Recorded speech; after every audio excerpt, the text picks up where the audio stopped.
Morning everyone, I hope you are doing well. This is Ankit for Parisha classes. Today we can talk about B.Ed first year classes and your subject is childhood and growing up. बाल व्यवस्था एवं अभिवृद्धि जो आपका subject है BD 101 जिसकी classes आपकी चल रही है, MCQ सीरीज जो है वो आपकी चल रही है। आज आपकी यहाँ पे बात करने वाले हैं MCQ सीरीज में 24 क्लास होने वाली है और यहाँ पे आपकी 3 यूनिट जो है गाइस वो ख़त्म हो चुकी हैं। आज आपकी 4th यूनिट जो है वो स्टार्ट होने वाली है। तो चलिए गाइस विदाउट टाइम वेस्ट करते हुए चीज़ों को शुरू करते हैं और वीडियो अच्छी लगे तो वीडियो को लाइक कर दीजिएगा। कोई डाउट या कोई क्वेरी या कोई सजेशन हो तो बाकायदा कमेंट करके बता सकते हैं। और अभी तक व्हाट्सएप ग्रुप, इंस्टाग्राम, साथ ही साथ फेसबुक पेज और टेलीग्राम चैनल को ज्वाइन नहीं किया, जल्दी से ज्वाइन कर लीजिए। लिंक जो है डिस्क्रिप्शन में अवेलेबल है और इंस्टाग्राम पर फॉलो कर लीजिएगा। चलिए फिर आगे बढ़ते हैं और चीज़ों को देखते हैं। तो लास्ट वीडियो में हमने काफ़ी सारे क्वेश्चन को देखा था। आज हम उसके आगे की बात करेंगे। जो आपकी यूनिट 4 है उसके बारे में थोड़ा सा बात करते हैं। तो यूनिट 4 में बेसिकली सारे के सारे आपके राइटर्स या कह सकते हैं मनोवैज्ञानिक आते हैं, जिनके जो कथन हैं वो आते हैं मोस्टली। तो यहाँ पे मोस्टली क्वेश्चन जो है वो आपके कथन और निष्कर्ष से आएंगे। कथन का मतलब स्टेटमेंट से आएंगे, यानी कि कौन सी लाइन किस मनोवैज्ञानिक ने कही, जीन पियाजे ने क्या कथन दिए, कौन कौन से संज्ञानात्मक विचार दिए, कोलबर्ग ने क्रो एंड क्रो, ठीक है। तो इस तरीके जितने भी हमारे मनोवैज्ञानिक हैं इन्होंने सब अलग अलग चीज़ें बताई हैं, तो उन्हीं के ऊपर जो फेमस चीज़ें हैं वो क्वेश्चंस हैं। तो ये यूनिट जो है बहुत इंपॉर्टेंट है। यहाँ से कम 2 से 3 क्वेश्चन, या मैं कहता हूँ कम से कम 5 से 6 क्वेश्चन आराम से इस यूनिट में से आता ही आता है, ठीक है। चलिए फिर आगे बढ़ते हैं। और यूनिट 4 जो आपकी बाल अवस्था एवं किशोर अवस्था है। तो यहाँ पे क्वेश्चन 1 जो है वो आपकी स्क्रीन पर है, जिसमें बात करी गई है क्या, उत्तर बाल्यावस्था 6 वर्ष की आयु से लेकर यौवन आरंभ होने तक 11 और 12 वर्ष के बीच होती है। यह कथन जो है वो किसने कहा, यानी कि उत्तर बाल्यावस्था में जो कि 6 वर्ष से लेकर और जो यौवन अवस्था होती है इसको हम लोग 11 या 12 वर्ष तक की होती है, जब बच्चा डेवलप होना शुरू होता है। या कहते हैं बॉडी में चेंजेस आना शुरू हो जाते हैं, यानी कि मेल बॉडी और फीमेल बॉडी में अलग अलग चेंजेस आना शुरू हो जाते हैं, ठीक है। जैसे लड़कों की दाढ़ी मूंछ निकलना शुरू हो जाती है, लड़कियों के स्तन डेवलप होना शुरू हो जाता है। तो ये सारी की सारी चीज़ें हैं। तो वही यहाँ पे बात करिए कि उत्तर बाल्यावस्था में 6 से लेकर जिसको हम 11 या 12 वर्ष जिसको यौवन अवस्था भी कहते हैं, यह कथन जो है वो किसका है, तो ध्यान रखिए यह कथन आपका हरलॉक का है। ऑप्शन सी आपका बिल्कुल करेक्ट हो जाएगा, ठीक है। नेक्स्ट आगे बात करते हैं। नेक्स्ट बात करी गई है जीवन का कठिनतम काल बाल्यावस्था है। तो ध्यान रखिएगा जीवन का कठिनतम काल बाल्यावस्था है। यह कथन जो है किस मनोवैज्ञानिक ने कहा है, हरलॉक ने नहीं कहा, ये कोल एंड ब्रॉस ने कहा है। सॉरी, आपका ऑप्शन बी जो है बिल्कुल करेक्ट हो जाएगा। ऑप्शन बी बिल्कुल राइट हो जाएगा। कोल एंड ब्रूस का कथन है जीवन का कठिनतम काल बाल्यावस्था है। यह कथन कोल और या कोल एफ ब्रूस ने कहा है, पियाजे ने नहीं कहा, इनमें से कोई नहीं। तो ऑप्शन बी जो है आपका बिल्कुल करेक्ट हो जाएगा, ठीक है। चलिए आगे बढ़ते हैं और नेक्स्ट क्वेश्चन की बात करते हैं। नेक्स्ट क्वेश्चन नंबर 3 जो है वो आपकी स्क्रीन पे से बात करेगी चुस्ती की आयु, यानी कि स्मार्ट एज कहा जाता है। तो स्मार्ट एज किसको कहा जाता है, बाल्यावस्था को कहा जाता है, शैशवावस्था के और भी दोनों, या इनमें से कोई नहीं। तो ध्यान रखिएगा चुस्ती की अवस्था या स्मार्ट एज जो है वो बाल्यावस्था को कहा जाता है। तो ऑप्शन ए जो है बिल्कुल राइट हो जाएगा, ठीक है। इसी के साथ आगे बढ़ते हैं और नेक्स्ट क्वेश्चन को देखते हैं। क्वेश्चन 4 जो है वो आपकी स्क्रीन पर है। 4 का राइट आंसर चूज करिए कौन सा होना चाहिए। तो विचित्र परिवर्तन की अवस्था कहलाती है। तो यहाँ पे विचित्र परिवर्तन की अवस्था शैशवावस्था नहीं, बाल्यावस्था नहीं, किशोरावस्था, ठीक है, इनमें से कोई नहीं। तो राइट ऑप्शन जो है आपकी किशोरावस्था आएगी। यानी कि विचित्र परिवर्तन की अवस्था जो है वो कौन सी कहलाती है, किशोरावस्था कहलाती है। तो विचित्र परिवर्तन इस वजह से कहा जाता है क्योंकि यहाँ पे एक मेल और एक फीमेल बॉडी में एक डिफरेंट कह सकते हैं डिफरेंट तरीके से चेंजेस जो हैं वो सामने निकल के आते हैं। क्योंकि जो अगर आप बात करते हैं स्टार्टिंग शैशवावस्था में, यानी कि बच्चा जब छोटा होता है, ठीक है, यानी कि शिशु जब होता है तो लड़का लड़की बिल्कुल सेम रहते हैं, थोड़ा सा ऊपर बढ़ते हैं, ठीक है। यानी कि जो आपकी पूर्व बाल्यावस्था होती है उस टाइम पे बच्चे बिल्कुल सेम रहते हैं। फिर उत्तर बाल्यावस्था आती है वो भी बिल्कुल सेम रहते हैं। फिर आपकी किशोरावस्था आती है। तो किशोरावस्था में यानी कि जो आपकी 6 वर्ष से लेकर कहाँ पहुँचती है, 11 या 12 वर्ष तक की पहुँचती है, ठीक है। या कह सकता हूँ जो यौवन अवस्था आती है, बेसिकली किशोरावस्था को यौवन अवस्था ही बोल देते हैं क्योंकि यहाँ पे जवानी के प्रति जो है वो आना शुरू हो जाते हैं, यानी कि बॉडी में हार्मोन चेंजेस होना शुरू हो जाते हैं। तो वही बात है विचित्र परिवर्तन, जहाँ से नॉर्मली बॉडी को देख के हम पता कर लेते हैं कि हाँ ये लड़का है या लड़की है, तो वही चीज़ बात करेंगे। तो ये जो चीज़ यानी ये अवस्था जो है वो किशोरावस्था की अवस्था है। तो विचित्र परिवर्तन की अवस्था जो होती है उसको किशोरावस्था कहते हैं। तो ऑप्शन सी जो है बिल्कुल करेक्ट हो जाएगा, ठीक है। इसी के साथ आगे बढ़ते हैं। और आप सभी को मालूम है थ्योरी की क्लास में मैंने सारी स्टेजेस को बहुत डिटेल में एक्सप्लेन किया है, हर एक पॉइंट को अच्छे से एक्सप्लेन किया है, ठीक है। तो वो थ्योरी क्लास दे सकते हैं, तो यहाँ पे आपको और भी हेल्प मिल जाएगी। बाकी यहाँ से एमसीक्यू बेस पे भी मैं जितने भी क्वेश्चंस होते हैं और जो भी रिलेटेड जो भी समझाने को चीज़ें होती हैं वो मोस्टली समझा ही देता हूँ, ठीक है। क्वेश्चन 5 में हमसे बात करी गई है बालक का निर्माणकारी काल कहा जाता है। तो बालक का निर्माणकारी काल कहा जाता है बाल्यावस्था को, किशोरावस्था को, और भी दोनों। तो भैया बच्चा जो डेवलप होना शुरू होता है वो तो बचपन से शुरू होता है ना, तो बेस्ट ऑप्शन जो है इसमें बाल्यावस्था दिया है, तो ऑप्शन ए जो है बिल्कुल राइट हो जाएगा, ठीक है।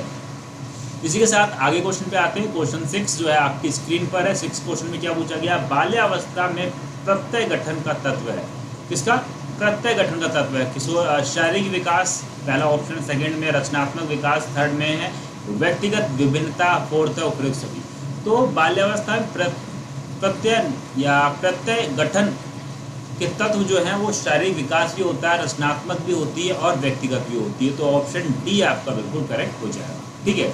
इसी के साथ आगे बढ़ते हैं और नेक्स्ट क्वेश्चन को देख लेते हैं। नेक्स्ट क्वेश्चन में बात करी गई हमसे क्या, प्रत्यय यानी कि कॉन्सेप्ट किसी देखी हुई वस्तु की मानसिक प्रतिमान या विजुअल इमेज है। यह कथन जो है वो किसका है, ये हमसे पूछा जा रहा है। रास का है या बोरिंग लेगफील्ड एब वील्ड का है या फिर मूसेन का है या क्रो एंड क्रो का है। ध्यान रखिएगा ये आपका बोरिंग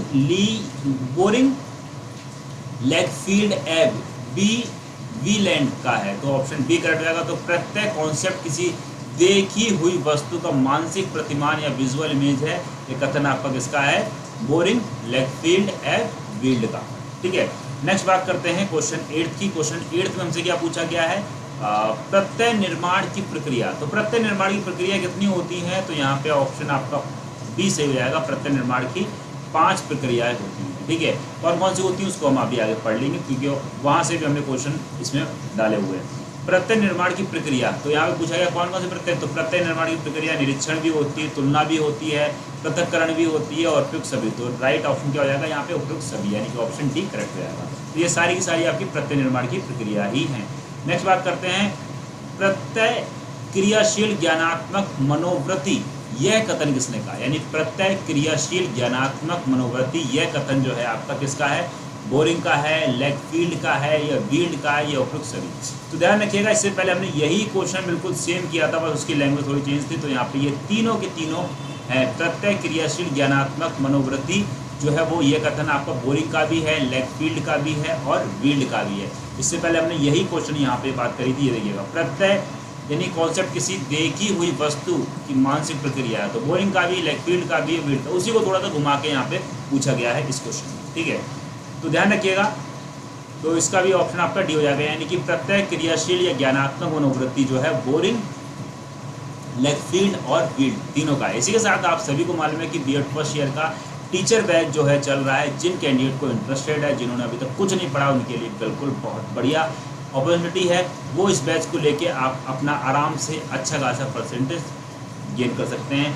यहाँ पे आपको सब कुछ मिल जाएगा, यानी कि मार्केट से कुछ भी लेने की जरूरत नहीं। जो अगर आपने इस बैच को परचेस कर लिया, यहाँ पे आपको live classes, PDF notes, recorded videos, आपके डाउट सेशन और प्रीवियस ईयर क्वेश्चन, ये तो सारी चीज़ें मिलेंगी। साथ ही साथ यहाँ पे जो सर लास्ट टाइम पे आपके चलाते हैं आरआर सीरीज, वो भी आपको इसमें मिलेगी। आरआर सीरीज जो है वो वेरी इम्पॉर्टेंट है। क्यों है, ये कह सकता हूँ मोस्ट इम्पॉर्टेंट है। वो इस वजह से इम्पॉर्टेंट है क्योंकि इस आरआर सीरीज़ में वो क्वेश्चन सर डालते हैं या वो क्वेश्चंस में रहते हैं जो आपके एग्ज़ाम पॉइंट ऑफ व्यू से बहुत ज़्यादा इंपॉर्टेंट होते हैं, यानी कि वहीं से मोस्टली क्वेश्चन आपके एज इट इज़ फंस जाते हैं। लास्ट ईयर की कंपैरिजन की बात करें तो वहाँ पे 50 से 60% तक क्वेश्चन एज इट इज़ फंसे हुए हैं। सारी की सारी चीज़ें आपकी यूट्यूब पे पड़ी हुई हैं। लास्ट ईयर ये जो सीरीज़ थी वो बिल्कुल फ्री थी, तो वो बाकायदा आप आराम से देख सकते हैं। वो सारी की सारी वीडियोज़ आपकी पड़ी हैं विद इन प्रूफ के साथ हैं। तो जिन कैंडिडेट्स को इंटरेस्टेड या जॉब पर अपनी परसेंटेज अच्छी करना चाहते हैं वो उस नंबर पर कॉन्टेक्ट कर सकते हैं और बैच को परचेस कर सकते हैं। बाकी जिनकी तैयारी अच्छे से है, पहले से कर रखी है जिन्होंने तैयारी, उन्हें कोई लेने की ज़रूरत नहीं है। वो आराम से अपने उसी पे या उसी पैटर्न पर अच्छे से करें, बस प्रैक्टिस करने की थोड़ा सा हैबिट डाल लें। नंबर ऑफ क्वेश्चंस को प्रैक्टिस कर डालें तो ऑटोमेटिक एग्जाम उनका बढ़िया हो जाएगा, ठीक है। चलिए आगे बढ़ते हैं। और जिन कैंडिडेट को नीड है वो बाकायदा नंबर दिया हुआ है, सारी की सारी बाकी सारी बात आप टेक्निकल टीम से कर लीजिए। वो सारी की सारी चीज़ें, सारी की सारी डाउट्स आपके क्लियर कर देंगे। और इसी के साथ आगे बढ़ते हैं, क्वेश्चन 11 को देख लेते हैं। क्वेश्चन 11 में कहा गया है प्रत्यय ज्ञान मस्तिष्क के विचार के निर्माण का उल्लेख करता है। प्रत्यय ज्ञान जो है मस्तिष्क के विचार के निर्माण का उल्लेख करता है, यह कथन है। तो यह कथन किसका है? क्रो एंड क्रो का नहीं है, मूसेन का नहीं है, भाटिया का नहीं है, डगलस एफ हॉलैंड का है, यानी कि ऑप्शन डी करेक्ट हो जाएगा। तो ध्यान रखिएगा, प्रत्यय ज्ञान मस्तिष्क के विचार के निर्माण का उल्लेख करता है, तो डगलस एफ हॉलैंड का। नेक्स्ट बात कर लेते हैं क्वेश्चन 12 की, जिसमें बात करी गई है प्रत्यय यानी कि कॉन्सेप्ट का अर्थ गुणों के उस समूह या संकेत से है जो इसकी मेटा प्रतिमा या संकेत के समूह से होता है। तो यह कथन किसने दिया है? तो यहाँ पे कहा गया प्रत्यय यानी कि कॉन्सेप्ट यानी कि प्रत्यय का अर्थ गुणों के उस समूह या संकेत से है जो इसकी प्रतिमा या संकेत के समूह से होता है। तो यह कथन आपका हर्लॉग के अकॉर्डिंग नहीं है, रॉस के अकॉर्डिंग नहीं है, मूसेन के अकॉर्डिंग है, यानी कि ऑप्शन सी जो है करेक्ट हो जाएगा। तो ये देखो कथन निष्कर्ष वाले, इसमें कुछ समझने की चीज़ नहीं है, इनको आपको रटना ही है। और रटने का बेस्ट तरीका जो मैं आपको बता रहा हूँ वो ये है कि पहले चीज़ों को खुद से लिखिए, लिखने के बाद में पहले दिन पढ़िए। देखिए जब भी कभी कोई भी चीज़ पढ़िएगा, जैसे मान लो आज का दिन है तो आज आपने जो भी पढ़ा, जो भी पढ़ने के बाद में रात में उसी चीज़ का रिवीजन ज़रूर करिए, ठीक है। यानी कि सुबह से लेकर शाम 6 बजे तक जो ही पढ़ा और शाम को 6 बजे के बाद में सिर्फ और सिर्फ रिवीजन करना है। सेकेंड डे उठते कर सबसे पहले उसी चीज़ को रिवीजन करना है। उसके बाद में आपको 4th डे रिवीजन करना है, फिर आपको 7th डे रिवीजन करना है और फिर आपको 30 डे रिवीजन करना है। ये जो प्रोसेस है यानी कि इसमें आपने टोटल कह सकते हैं कि 6 टाइम्स रिवीजन कर लिया। और जहाँ आप ये 6 टाइम रिवीजन कर लेते हैं तो ऑटोमेटिक चीज़ें आपके दिमाग में सेव आती हैं, यानी कि कॉन्शियस से सबकॉन्शियस माइंड में चीज़ों को डालना है। तो यही एक प्रोसेस है। अब यहाँ पे एक चीज़ और आपको बता देता हूँ, और काफ़ी वीडियो मैंने आपको बताया भी है कि हम लोग 24 घंटे में जितना पढ़ते हैं उसमें से सिर्फ 14 से 16% ही हमारे दिमाग में बचता, बाकी सब हमारा दिमाग जो है डिलीट कर देता है। तो यानी कि पढ़ने का मतलब नहीं, यानी 24 घंटे में जितनी हमने प्रोसेस की, जितनी क्रिया करी, जो भी चीज़ देखी, सीखी, जो कुछ समझा, उसमें सिर्फ 14-16% रहता है। और 14-16% को जो अगर मजबूत करना है या उसको कैपेसिटी बढ़ानी है तो अगले दिन तुरंत उसको रिपीट करेंगे, तब जाके वो चीज़ें दिमाग में रहेंगी, ठीक है। इसी के साथ यहाँ पे एक चीज़ हमेशा ध्यान रखिएगा कि पढ़ने का जो तरीका होता है वो कुछ तरीके होते हैं, कुछ नियम होते हैं। बस कुछ टाइम मेरे को दीजिए ताकि मैं यहाँ पे चीज़ों आपको एक बार चीज़ों को बता दूं कि किस तरीके से आपको पढ़ना है। बाकी काफ़ी सारे वीडियोस मैंने इस चीज़ से बना रखे हैं कि किस तरीके से आपको सारी की सारी चीज़ें करनी है। लाइक आपने कहीं से भी, या मैं कह रहा हूँ जिन कैंडिडेट्स ने टीचर बैच ले रखा है उनको अब क्या करना है, अब आपको यहाँ पे सिंपल सा है खुद के शॉर्ट नोट्स बनाने हैं। Short note in the sense कि जैसे मान लो आपने फर्स्ट यूनिट पढ़ी, तो फर्स्ट यूनिट को कम से कम मैं कहूँगा 2 से 3 पेज में ख़त्म कर दीजिए और सबके सब पाई चार्ट बना के करिए। जैसे मान लो यहाँ पे है तो यहाँ पे ऐसे चाइल्डहुड है, ठीक है, यहाँ बाल्यावस्था है, बाल्यावस्था को कितने भागों में डिवाइड करा गया है, ठीक है, 2 भागों में डिवाइड करा है, कौन कौन से में, तो बिल्कुल शॉर्ट फॉर्म में लिख के, और यानी कि 2 से 3 पढ़ने में आप यूनिट फर्स्ट कंप्लीट कर लीजिए, ऐसे यूनिट सेकंड कंप्लीट कर लीजिए। तो ध्यान रखिएगा जब चीज़ें डिटेल, यानी कि जब टाइम है आपके पास तब तो आप डिटेल में चीज़ों को पढ़िए, जो कि मैंने यहाँ पे आपको अवेलेबल करवाया है। बाकी शॉर्ट नोट्स का मतलब ये होता है जब टाइम कम होता है या जब रैपिड रिवीजन करना होता है, तब आज के टाइम पे सिर्फ हम शॉर्ट नोट्स, यानी कि जिनमें हमने बहुत छोटा छोटा, यानी कि जो चीज़ खुद से समझ में आए चीज़ों को, उस तरीके से हम लिखते हैं उस चीज़ों को। और आखिरी टाइम में बस उसको एक बार देखा। तो मेरे ख्याल से जब खुद के शॉर्ट नोट्स बने होते हैं तो शॉर्ट नोट का मतलब ही ये होता है कि लास्ट टाइम पे सिर्फ उनको देखना। और शॉर्ट नोट्स को देखने का मतलब ये होता है कि आप खाली उनको देखेंगे तो ऑटोमेटिक दिमाग में रहेगा, अच्छा इसके बाद में ये होगा, इसके बाद में ये होगा, इसके बाद में ये होगा।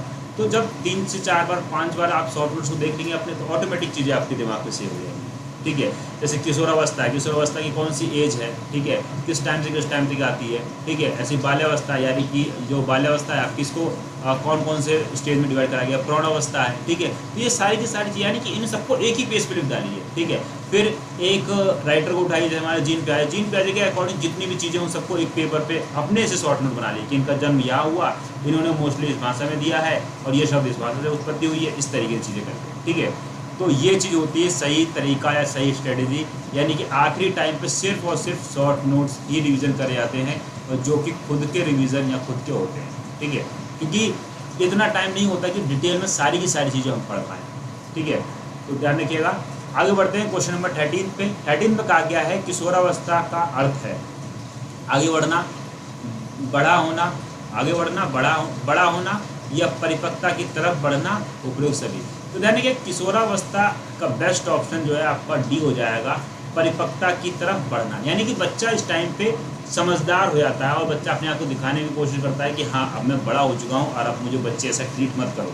ये सारी की सारी चीज़ें मैंने किशोरावस्था में अच्छे से डिटेल में पढ़ाई है थ्योरी क्लासेस में, ठीक है, वहाँ से आप जाके देख सकते हैं चीज़ों को। 14 की बात करते हैं।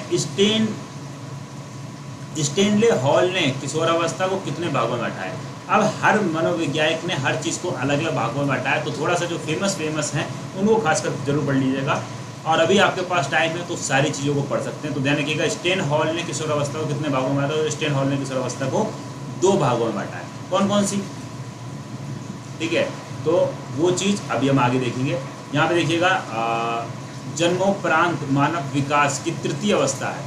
जन्मोपरांत मानव की तृतीय अवस्था है बाल्यावस्था, प्रौढ़ावस्था, उत्तर बाल्यावस्था, किशोरावस्था। तो तृतीय अवस्था कौन सी है, जन्म की बातें को सबसे पहले कौन सी आएगी आपका, शैशवावस्था, फिर कौन सी आएगी बाल्यावस्था, बाल्यावस्था में फिर आएगी किशोरावस्था, किशोरावस्था के अंदर फिर आएगी प्रौढ़ावस्था, ठीक है। और जिसमें बाल्यावस्था को 2 पार्ट में डिवाइड कर दिया, पूर्व बाल्यावस्था में और उत्तर बाल्यावस्था में। यहाँ पे बात करेंगे जन्मोपरांत मानव विकास की तृतीय अवस्था, यानी कि तीसरी स्टेज कौन सी होगी, पहली आपकी बाल्यावस्था होगी, ठीक है, और उसके बाद में फिर तो ये सारी की सारी चीज़ें हैं आपकी इसमें। तो यहाँ पे राइट आंसर जो है आपका वो हो जाएगा आपका किशोरावस्था। चलिए फिर इसी के बाद में आगे बढ़ते हैं और नेक्स्ट क्वेश्चन को देख लेते हैं।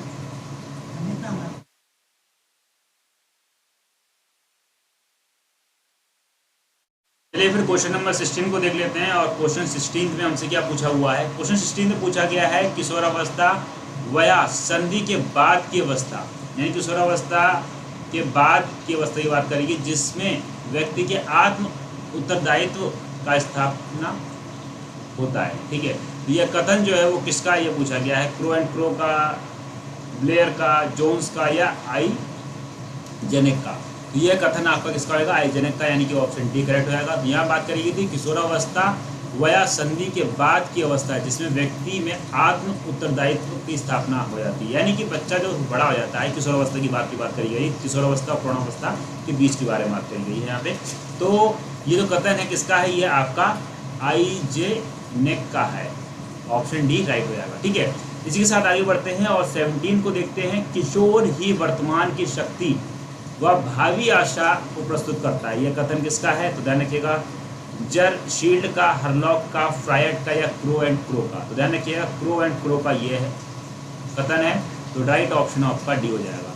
नेक्स्ट बात कर लेते हैं क्वेश्चन नंबर 18 की। इसमें बात करी गई है किशोरावस्था वह समय है जिसमें विकासशील व्यक्ति बाल्यावस्था से परिपक्व की ओर बढ़ता है, यह कथन जो है, तो यह कथन किसका है, आई जेनेक का है, किलपैट्रिक का है, मूलर का है या जरसील्ड का है। तो ध्यान रखिएगा ये कथन जो है आपका जरसील्ड का है, यानी कि ऑप्शन डी आपका बिल्कुल करेक्ट हो जाएगा। चलिए इसी के साथ आगे बढ़ते हैं और नेक्स्ट क्वेश्चन को देख लेते हैं। तो ये सारे के सारे कथन के क्वेश्चंस हैं, यानी कि स्टेटमेंट वाले हैं, तो ये सभी के सभी आपको रटने पड़ेंगे, याद करने पड़ेंगे, ठीक है। नेक्स्ट बात कर लेते हैं, किसने कहा किशोरावस्था बड़े संघर्ष तूफान की अवस्था है। सॉरी, किसने कहा किशोरावस्था बड़े संघर्ष तूफान की अवस्था है। ये 2018 क्वेश्चन है और 18 के साथ साथ मैं कहूँगा कि ये 2022 का भी क्वेश्चन है। लास्ट ईयर भी ये क्वेश्चन आपके एग्जाम में पूछा गया है, ठीक है। और अभी जो री एग्ज़ाम हुआ है उसमें भी इस तरीके यहीं से रेट क्वेश्चन भी एक आया हुआ है, ठीक है। तो ध्यान रखिएगा किशोरावस्था बड़े संघर्ष और तूफान की अवस्था है, ये जो है आपका स्टेन ले हॉल ने कहा, यानी कि ऑप्शन डी जो है बिल्कुल करेक्ट हो जाएगा, ठीक है। नेक्स्ट बात कर लेते हैं, स्टेन हॉल ने किशोरावस्था यानी कि अर्ली एडोलसेंस की आयु बताई है। तो इन्होंने जो अर्ली एडसेंस या जिसको अर्ली एडोलसेंस बोल देंगे, या फिर स्टेन हॉल ने किशोरावस्था की जो एज बताई है वो हमें 12 से लेकर 16 वर्ष बताई है, ठीक है। तो यहाँ पे 12-16 आपका बी वाले में हो जाएगा, तो ऑप्शन बी जो है बिल्कुल करेक्ट हो जाएगा। इसी के साथ आगे बढ़ते हैं और नेक्स्ट क्वेश्चन को देख लेते हैं। और उससे पहले आप सभी को बता दें कि स्पेशल बीएड ऑफर चल रहा है, तो जिन कैंडिडेट्स को इंटरेस्टेड है या जिनको नीड है बैच की, तो वो बैच टीचर बैच को ज्वाइन कर सकते हैं, जिसमें आपको 25% गाइस ऑफ मिल जाएगा। और ये पहली बार हुआ है कि सर ने पहली बार 25% ऑफ रखा है, अदरवाइज इससे पहले इतना बड़ा डिस्काउंट कभी भी नहीं किया सर ने किसी को।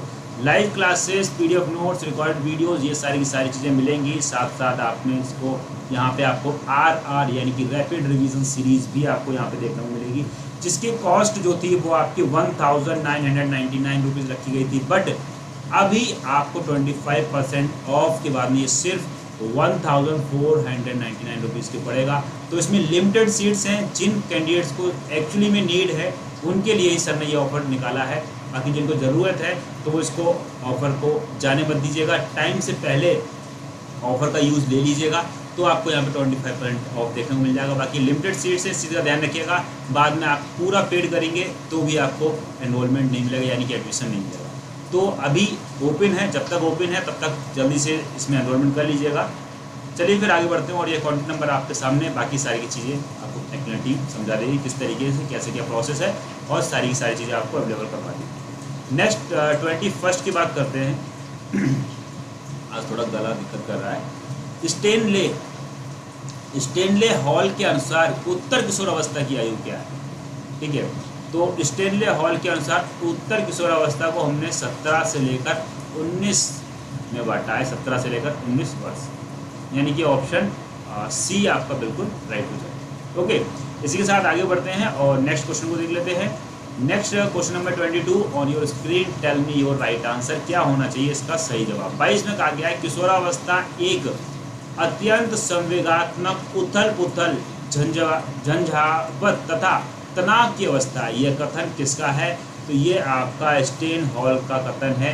इस तरीके से जो तूफान वाली अवस्था है, यानी कि संघर्षीय अवस्था, किशोरावस्था एक संघर्ष की अवस्था है, तूफान की अवस्था है, तो ये सारे के सारे जो कथन इस तरीके से मोस्टली कथन आपके स्टेनले हॉल ने दिए। तो जितने भी इंपॉर्टेंट कथन है या इंपॉर्टेंट स्टेटमेंट है वो सारे के सारे स्टेटमेंट आपको यहाँ पे करवा दिए जा रहे हैं। इसी वजह से मैं कह रहा हूँ कि आप एग्ज़ाम देकर आइएगा, और उसका जितने क्वेश्चंस मैंने अभी तक करवाए हैं यहाँ से कोई क्वेश्चन आपका बाहर नहीं जाने वाला। और रैपिड रिवीजन में सर वो उठाते हैं जिनकी पॉसिबिलिटी बहुत ज़्यादा होती है, यानी कि जो आने के चांसेस होते हैं। ठीक है, और रैपिड रिवीजन से क्वेश्चन ऑटोमेटिक फंस जाते हैं आराम से। ठीक है, 23 की बात करते हैं। किशोरावस्था की व्याख्या करने वाला शब्द, 2018 क्वेश्चन है। किशोरावस्था की व्याख्या करने वाला शब्द कौन सा है? संघर्ष, तूफान, समायोजन, परिवर्तन। बेस्ट ऑप्शन आपका हो जाएगा इसमें परिवर्तन। जो यहाँ पे परिवर्तन नहीं होता तो हम इसको संघर्ष बोल सकते थे, जो संघर्ष की व्यवस्था है ये, लेकिन यहाँ पे क्या है, परिवर्तन बेस्ट ऑप्शन आएगा। क्यों आएगा? क्योंकि किशोरावस्था में बॉडी में परिवर्तन होना शुरू हो जाते हैं, बॉडी में चेंजेस जो हैं वो आराम से दिखता है। लड़कों में क्या हो जाते हैं, दाढ़ी मूंछ आना शुरू हो जाते हैं, लड़कियों में स्तन वगैरह या बॉडी में और भी काफ़ी सारे चेंजेस शुरू हो जाते हैं, मंथली आना शुरू हो जाते हैं। तो ये सारी की सारी चीज़ें जो है वो किशोरावस्था में होना शुरू हो जाती हैं। तो ध्यान रखिएगा, किशोरावस्था की व्याख्या करने वाला शब्द जो है वो क्या है, परिवर्तन, यानी कि चेंजेस आना शुरू हो जाते हैं। तो राइट ऑप्शन आपका डी हो जाएगा। नेक्स्ट 24 की बात करते हैं। इससे बात करेगी किशोरावस्था के विकास का सिद्धांत। तो किशोरावस्था के विकास का सिद्धांत, ये भी 2018 क्वेश्चन है। पहले ऑप्शन में बात करी गई है त्वरित विकास का सिद्धांत, सेकंड में नवीनतम का सिद्धांत या नवीनता का सिद्धांत, क्रमिक विकास का सिद्धांत, और ऑप्शन डी में कहा गया ए और सी। तो त्वरित विकास का सिद्धांत और क्रमिक विकास का सिद्धांत, यानी कि ए और सी जो है बिल्कुल करेक्ट रहेगा, यानी कि डी ऑप्शन चले जाएगा। तो किशोरावस्था के विकास का सिद्धांत त्वरित विकास भी है जिसमें, और क्रमिक विकास भी आता है।